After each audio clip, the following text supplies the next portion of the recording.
So AI video is probably the worst it will ever be, and it can only get better. At the moment, it's just about usable. If you can work your way through the frustrations and challenges that it is today, you can create some stuff that is like magic. If somebody had said 6 months ago, we can create this and that for $5-6 per video, you'd have said, where do I sign up? And bitten their hand off. And you can do that. You will be frustrated, but if you can bear with it and get around things by using tools, other tools, you can create stuff that, you've given great feedback today on what we've created that are very it is like to somebody as old as me. It's like magic. It's very hard to imagine that it could happen, but it is. You just write a description of what you want a video to be like, and it's there.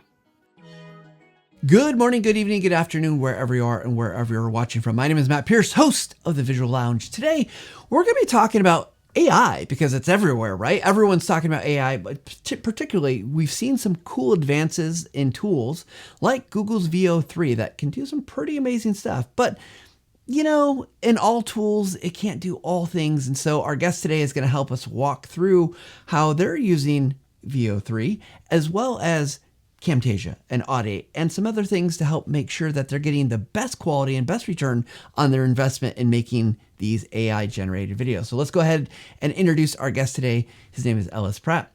Ellis is a director at Cherryleaf, a technical writing and training services company based in the UK. He is also the host of the Cherryleaf Podcast. He has been working in technical communication since the early 90s, and he's a member and used to be on the management council of the Institute of Scientific and Technical Communication, ISTC. Ellis has been a judge for a number of technical communication awards, including the UK Technical Communication Awards and the Dev Portal Awards. Outside of work, his hobbies include Pilates and visiting the British Museum, which I love the British Museum, so I'm so excited to welcome Ellis Pratt to the Visual Lounge. Hey, Ellis, welcome. Hello. Hi, thank you. Okay, I got to ask, though, real quick, favorite exhibit at the British Museum if you're going there often? There are things called the Tring Tiles, which is basically Teenage Rebel Jesus Christ. And it's a series of images of Jesus Christ as a teenager doing things like killing people and then putting them back to life, or chopping off their leg and putting it back, and all the things you would do if you were a teenager with infinite powers. And it's so bizarre and so weird that it's just great fun to go up and have a look at now and then. Yeah, I love that. Well, and I love also the idea that there's these ancient visuals. We've been communicating in visuals for a long time. Ellis, for you though, we always start the show with the first question is, what's one tip you'd give our audience about using images and videos better in their work? Any thoughts? I would plot and plan, but also with words, but also plot and plan with the pictures that you have. We'll talk about the use of AI videos. One of the things that can happen is you get a bunch of videos which are not what you intended, and the feeling that you should just give up. If you bring them into a video editing tool and start to move them around, it's amazing how you can actually get something of value from that by just organizing and sequencing visually rather than just doing everything using text. I love that. And so I love that idea of it's like be organized before you go into this. Don't just start prompting. So good advice for all of us. I want to start before we get deep into the AI stuff. I want to just back up a little bit because you're as a technical writer. I have seen just because my vantage point, I've seen more and more technical writers doing more with video. And I'm curious, is that a trend? Do you think that is that something that's, I think there's always been video there. Is that increasing? Kind of what's your view of the landscape for technical writers, and should they be considering using more video? That's a good question. With the developer portal side of things with APIs, one of the big challenges is, will developers use it? If somebody doesn't use the API, they don't make any money. So there is a lot of emphasis on telling people what an API does and why there's value in spending time and money on developing for it. And there's a role within that for video to explain how to get started and get a result, but also the concepts and why, and the more reasons for explaining it. And it's not really an either or, it's a case of having both. And there's a big drive to what's called DevRel, or developer relations, and having information that helps developers, and video can play a part in that. Often it's somebody talking and whiteboarding, as it were, or showing their screen, but it can also, within the context of APIs, but it can also be showing what the end result is of what actually you can do with the API itself. Yeah, I love that. Okay, so help set the stage for us, because you've been diving into this world of AI generated video. Tell us maybe a little bit, help us get oriented around kind of your thoughts and use cases, or why go this route versus maybe 1,000 other routes you could go. Right. Okay. So the world is changing. There's two potential uses for this. One is e-learning and one is marketing. And on the marketing side for organizations, the world is changing. The days of people typing a set of words into Google, landing on your web page, and you getting inquiries that way is decreasing, because there's a summary at the top, which means they might never get to your page. There's lots and lots of sponsored links that don't appear to be sponsored links. So we, like other organizations, recognize the need to use other marketing methods. And one of those is through social media. So we did some reverse engineering of organizations we liked and set up some posts that were going primarily on LinkedIn and Blue Sky, which have been successful.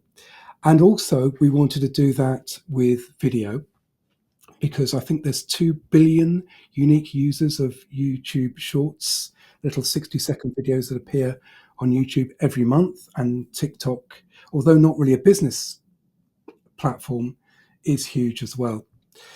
So we started by doing some explainer videos, and myself and a colleague would go around London and film ourselves in front of sites in London doing explainer videos. So we're talking about what is terminology management. We'd stand in front of the Houses of Parliament, where there's the Tower, which some people call Big Ben and some people call Elizabeth Tower, as an example of how what things can mean different things to different people.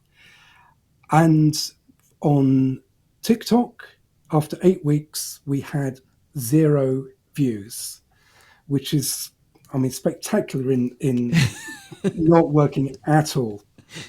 You didn't even go and watch it yourself, right? No. Well, I didn't want to affect the statistics, but it was spectacularly bad. Better on YouTube, but still could do better. And it takes time. You have to go up to London, you have to record. And so there's a challenge in doing that. About May time, Google launched VO3, and accompanying with that, an editing platform called Flow.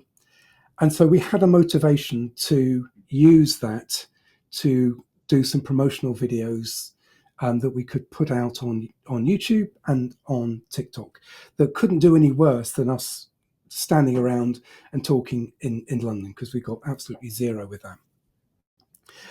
Why VO3 compared to the other ones that are out there? What VO3 does is you put in a prompt and it will create a video based on the prompt that you ask. What VO3 does differently to some of the others is it can also produce audio. So you can have 2 people and one person can say one thing and the next person can reply. And you can also extend, go from one 8-second scene to another 8-second scene with consistency, which means that the person that appears in the first video also appears in the next video. They don't suddenly change and look different. It also has some other capabilities which are a little bit flaky at the moment, and we'll look at an example a little bit later, I suspect, where you can upload an image and that is the scene in which the video is set. And there's another feature with the top plan, if you're paying $200 a month, where you can, called ingredients, where you can have multiple images and it mixes them all together. So one example is you can have Audrey Hepburn and Orson Welles in a scene talking, when in fact Orson Welles and Audrey Hepburn never ever starred in a film together. Although there may be copyright issues over using those people. Yeah. So that is why we wanted to do something with video, and that's why we chose VO3.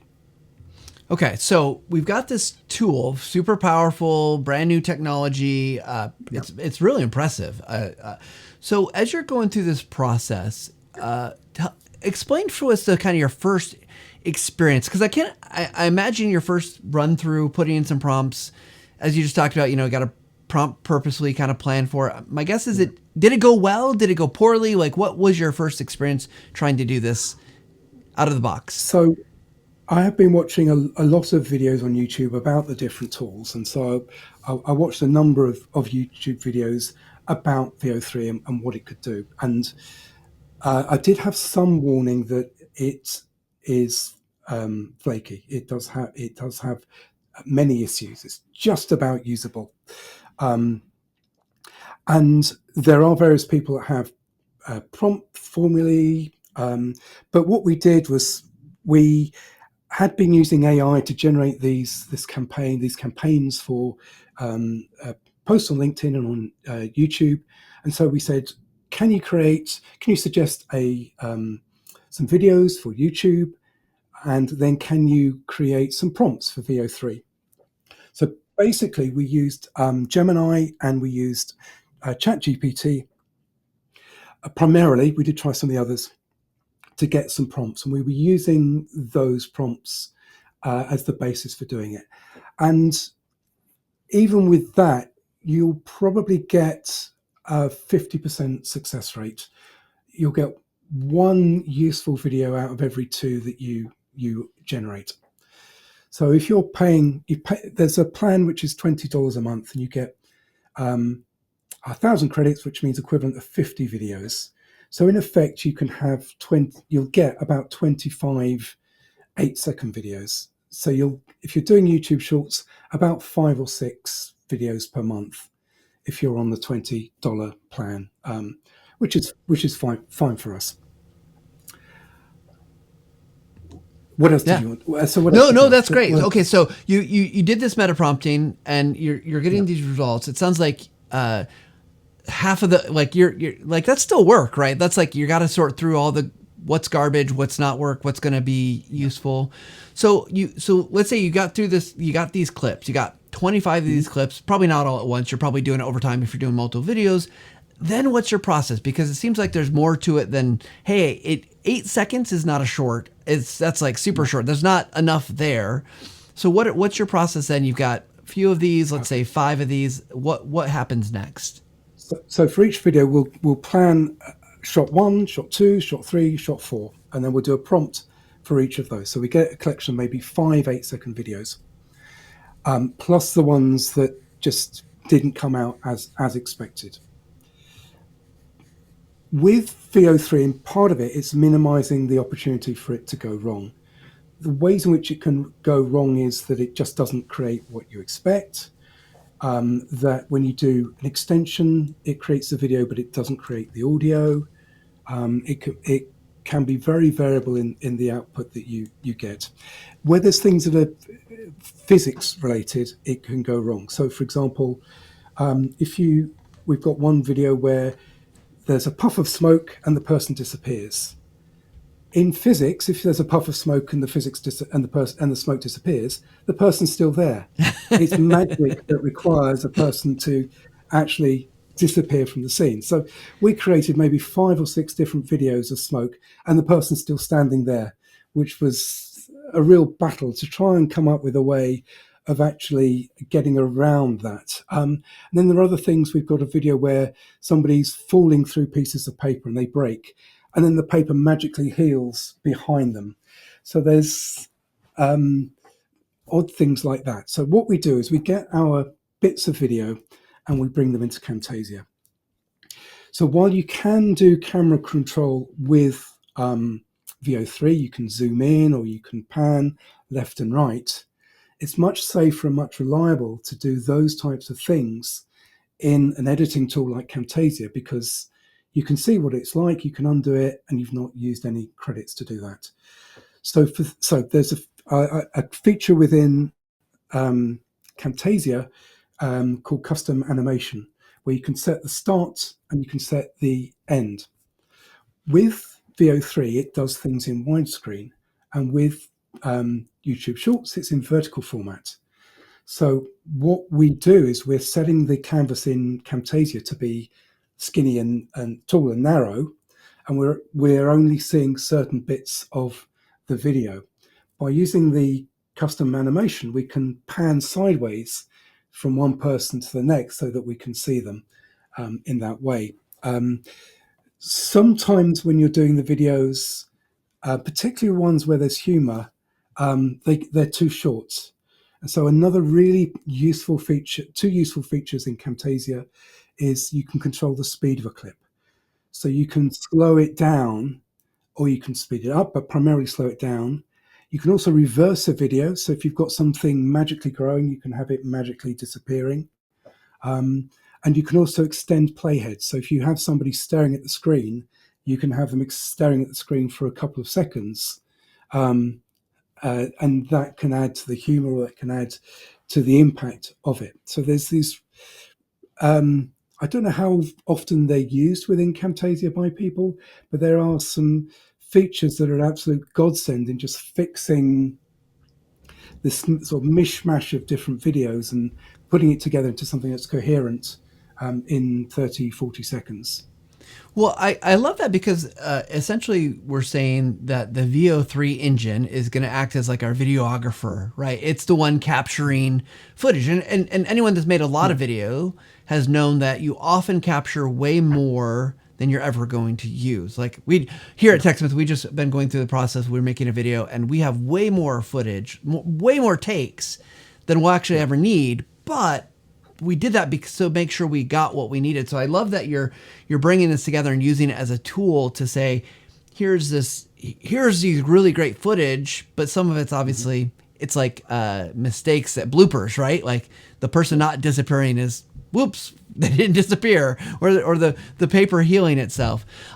So I know you shared a couple examples. Is there one that would be helpful to look at right now? Because I do think if you're listening to the podcast, we'll try to describe what we're going to see. But if you're watching, you can. I think it'd be helpful to see what one of the things we put together. So, of the ones we talked about, Ellis, is there one that I should show? Well, so we've talked about marketing so far. There is also the learning side of things. So if we do one of the marketing ones first, the French one first, and then we can talk about the e-learning examples and how it can be used for in an e-learning situation. Perfect. So why don't you set up the French one? What are we about to see here as we look at this? What's the context? Okay, so the original advice or tip or suggestion we got from an AI system was the idea of put your procedures on a lean diet. And the idea was there's a pile of procedures and then it got smaller and it was on a plate and next to it was a salad. And it just didn't work at all. The plate changed color. It was just a complete, and also from a narrative perspective, so what? There's a pile of papers that gets smaller, and there's a salad. What's this? It just wasn't interesting. Chances of somebody retweeting it, reposting it, unlikely. So I've been recently watching some films like A Buddha Soufflé and these films by Jean-Luc Godard and Francois Truffaut set in the 60s, and they have a certain style. And I just came to the idea, well, let's do that. And so again, use AI. Can you suggest this in that context? And it suggested a script of a narration of a person. So we had a French woman sitting in an office, and then she talks, and then visually the things that she's talking about happen. In French New Wave films, they do lots of jagged editing. They also do lots of captions in between the scenes, and they do a lot of staring to screen. So it fitted in well with what you get out of or doing it with this, because we could talk about Act 1, Act 2, Act 3 by using those captions. All right. Well, let's take a look at this quick video. They said, write it all down, so we did. And when it did not make sense, we added more word.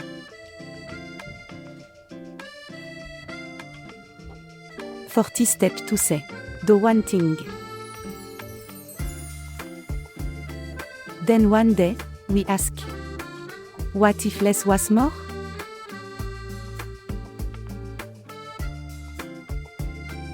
And the procedure became usable.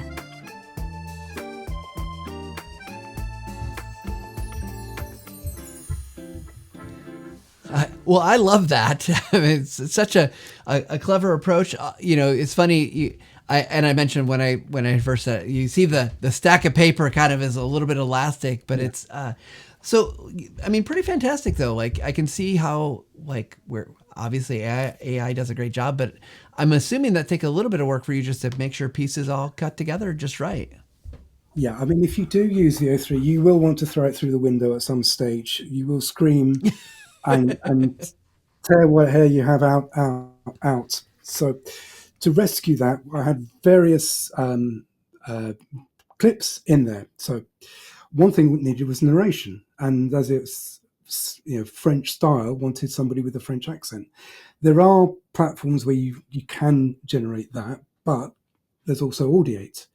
So what we did was we used one of the avatars in Audiate, put the script into that. There are avatars of different nationalities, including French people. So we picked one called Josephine, put the script in, and then that generated the audio for it. We also used an audio bed, which we found from a free site, but for a lot of our videos, we're using the assets that come free with Camtasia, and you also have the plan where you can get even more assets for a charge. And so there's a famous bit in a French film where they use scissors to cut in front of the screen. So we'd use that, and then what we did was cut and copy that so that it happened 3 times in the video. And within sort of storytelling and video, often things happen in threes. You have in Cinderella, the slipper is tried on 3 times. The 3 little pigs, the house is blown down or attempted to be blown down 3 times. So a sequence of 3 often helps. And so we did that by copying and pasting in. The captions of Act 1, Act 2, Act 3 were done in Camtasia with a transition. And then I downloaded a font called Jean-Luc, which was the same font that Jean-Luc Godard used. And on the site where that's available, I used Snagit to get the exact font colors that were used in the film to have those apply within Camtasia.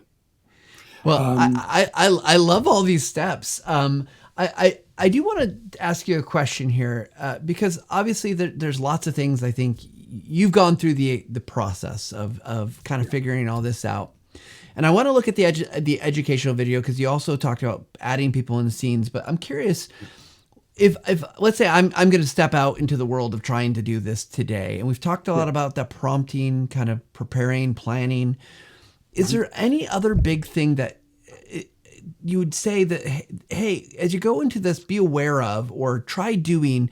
I'm picking up on the other thing is you had a stylistic vision for that particular one. And my guess is that helped really drive what you did. And without it, you may not have gotten to where you're going. So is there any other big advice you'd give for people trying to dive into using this world of AI generated video with but bringing in their own stuff? Mm-hmm. Well, let your imagination run wild. I mean, you can do a parody of pretty much any television advert or TV meme that you've seen. And so I think in America there was an advert with a Rolls Royce and mustard. And so you could do a parody of that with, instead of the jar of mustard, something else, people talking about things. You can just, and part of this is just to do something weird to get people to repost. With the e-learning and with other things, think about what it is, the objective it is and the outcome, and how does it relate to the subject matter. So the expanding and contracting piles of paper, people falling over paper. So what? what does that relate to procedures or technical writing? It doesn't. So you have to connect it back to what it is that you want to say. And sometimes it's a case of doing a bit and going away and having a think, and ideas just pop up. That would be my think about what it is you want as the outcome at the end. Yeah. So as we get close on time here, and I do want to watch this other video, the one that's the e-learning example. Would you set that up for us and tell us a little bit about what we're going to see? So which one? The one it's set in the office, or the one? Yes, the one set in the office. Okay. There is a feature called image to video. So with e-learning, there are limitations. And we've done various e-learning courses. You often get stock video that comes in for things like bullying, complaints procedures, cybersecurity, and the like. And it's just too expensive to do bespoke videos. It's too expensive for onboarding, to actually tell somebody or show a video of where they are or who they would greet. And with the image to video, you can get around that. So let me set the scene at that first, and then I'll ask you a question back. Okay. So are we ready to watch it first? Okay, Yeah. Here we go.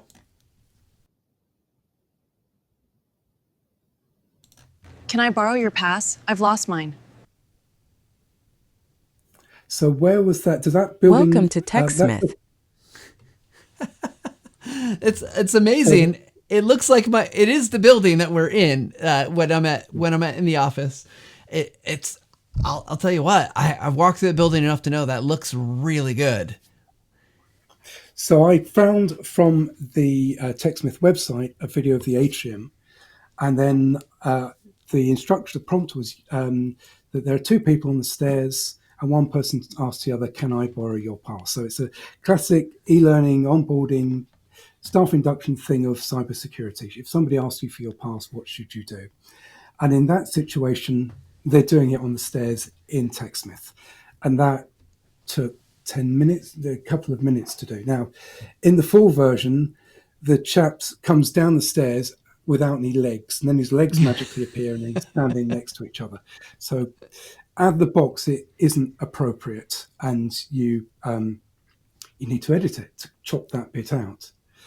But it's an example of how you can start to personalize e-learning material. A lot of e-learning courses have B-roll, and you can spend hours. We have spent hours on our e-learning courses finding the most suitable clip. With this, you can get suggestions from a chatbot as to what might be suitable example. So in ours, we've got an example of why user documentation important, because people do dangerous things, and we want an example of somebody doing a dangerous thing. A chat GPT or similar can give you an example of what video to ask for, and you can get that generated. So you can choose your own adventure type videos, create lots and lots of videos for lots of different circumstances for people. If you're a university and you've got prospective students, if you've got pictures of them and you know what they like, and you've got pictures of the campus they're going on, you could generate a video of them playing in the gymnasium at the campus that they're going to. So you can actually send them a video visualizing what it would be like for them to be at the university. Now, there are some limitations. You can't do videos of children. Probably a teenager, you going to university, it would probably allow you to do that. But this whole opportunity now to do very specific videos in training I can see that happening very, very quickly. And there is coming soon an API for VO3, so you can automate the generation of those. Although again, because you're only getting a 50% success rate and it's very patchy, you'd need to take that source content and then fix it in post, as they say, fix it in Camtasia. Absolutely. Well, I love that, because I think about like a lot of the learning development stuff that happens, and a lot of it is this kind of custom Like we actually have policy, right? Don't let anybody tailgate in through a door, make sure they've scanned in, all that stuff. And to go and custom create that with a videographer and the time it would take to do just to set up the lights and all that stuff, even if it is a 50% fail rate at this point, that looked really convincing. So if you're listening to podcasts, go check it out. If you're familiar with the TechSmith building, it's very impressive. So, this is amazing. I love looking at this in context that you're doing. Of course, I think looking at it as a source of kind of that videographer, again, bringing it into the tools that we know and love, being able to use those pieces, even when it maybe the guy's legs going down the stairs are missing, you can still have context that you can use and content that works. So it's fantastic. I want to move into our speed round here question, but before I do that, Ellis, is there anything we haven't talked about that you would say is critical for people to know as they go maybe exploring VO3? I would warn you that you may get very frustrated with it, and if you keep putting in the same prompt with the hope it will magically give you the results you want, you will burn through credits. So go around the block, think of an alternative way of doing it, and then whatever you've got, bring it into a tool like Camtasia, and often you can rescue it and come up with something that's usable. Great advice. And absolutely, I think that's true with a lot of AI. You can't just keep giving it the same stuff because it's just going to predict very similar results, which may not be to our liking. So, Ellis, we're going to move into our speed round question. These are quick, fast questions with quick, fast answers. So here we go. All right, we got our dice, a 12-sided die. We're going to be rolling here, and we're going to see if I can get my camera here angled right, see what questions we're going to ask today. First one is question number 2. If you could travel anywhere in the world right now, where would you go and why? Well, we're going there in September, and that is to Japan, to Tokyo. And that's partly because it's such a different culture to what you're used to. You can go to places where nothing's written in English, which you probably can't do anywhere else in the world. And the food's interesting and different. There's just so much to experience and see there. So I would say Japan and Tokyo. Well, that's fantastic. I will just say the last couple guests, number 2 has come up a couple times now, and it's been Japan and South Korea have been at least the last 2. So now you make number 3. So it's very popular right now. So space is limited. Book your tickets now. All right. Well, let's go on with our next question. Number 11. Ooh, I like this one. This is a fun one for me, harder for you. If you had to pick an image that represented you, what would you pick? Probably me trying to touch my toes, because I used to do Aikido, and now I do Pilates. And when I did Aikido, there'd be us on the mat, all trying to touch our toes. And on the other side, there'd be these sports acrobat gymnasts who would be doing backflips and doing 3-person towers. And we were so stiff and unflexible compared to them. And that's true still with me trying or practicing Pilates. So probably attempting to be more flexible, but not necessarily succeeding in doing that. I love it. Great answer. All right. Our next and final question is going to be question number 6. Share a piece of advice that's had a lasting impact on you. Something that you've gotten advice, could be about any kind of topic, something that's maybe impacted your life.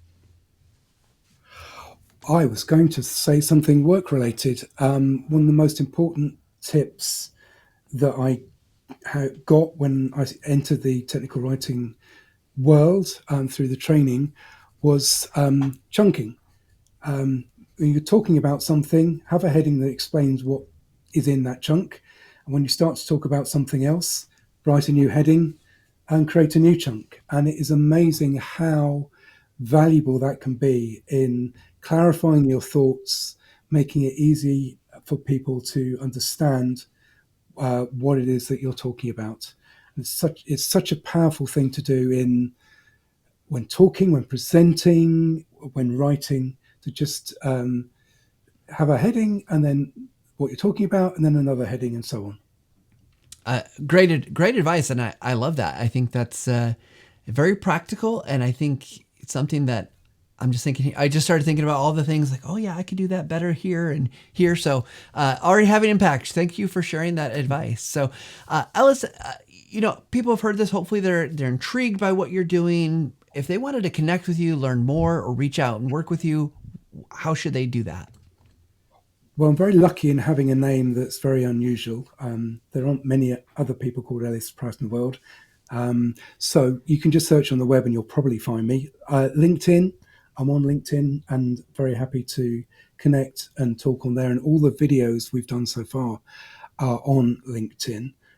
Also our website, cherryleaf.com, where you actually see details of the services and organizations we help. Find out a bit more about that. The website and LinkedIn are probably the best two places. Perfect. All right. Well, Ellis, we're so grateful for you being here today. We always end on our final take. So Ellis Pratt, what is your final take for today's show? So AI video is probably the worst it will ever be, and it can only get better. At the moment, it's just about usable. If you can work your way through the frustrations and challenges that it is today, you can create some stuff that is like magic. If somebody had said 6 months ago, we can create this and that for $5-6 per video, you'd have said, where do I sign up? And bitten their hand off. And you can do that. You will be frustrated, but if you can bear with it and get around things by using other tools, you can create stuff that, you've given great feedback today on what we've created that are very it is like to somebody as old as me. It's like magic. It's very hard to imagine that it could happen, but it is. You just write a description of what you want a video to be like, and it's there. Perfect. Well, Ellis, thank you so much for joining me in the Visual Lounge. It's my pleasure. It's so happy to share what we've come up with so far. Absolutely.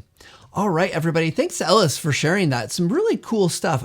Look, he said it in the final take there that AI video is the worst it's ever going to be. There's so many opportunities there, but it's not just like a give me. It is magical, but you've got to do the work. You got to think about how to chunk it up, how to process that, how to get the right prompts, and how to work through those things. And do the work. It's going to be so much more valuable for you if you just do the work. And that's the thing I think we talk a lot about with video editing or image creation. There's a lot of great things that tools will do for you, but you're one of the most important parts of that process.